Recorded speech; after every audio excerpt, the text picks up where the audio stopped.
Ito pala guys yung aming ulam ngayon, ang sinabawang isda. Ito nga, talagyan ko na ng asin. Yung tawag naman po sa isda na ito ay ang isdang lambiaw. Ayan, no? Yan po, sariwa po yan.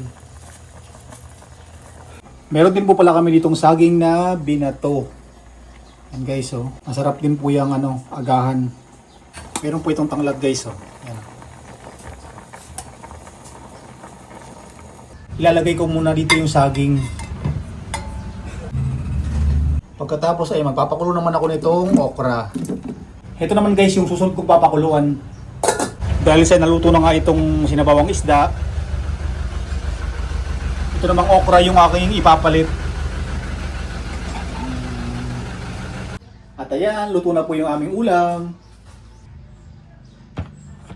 At titikman naman po natin itong saging na binato. Ganyan po yung kanyang itsura guys, oh.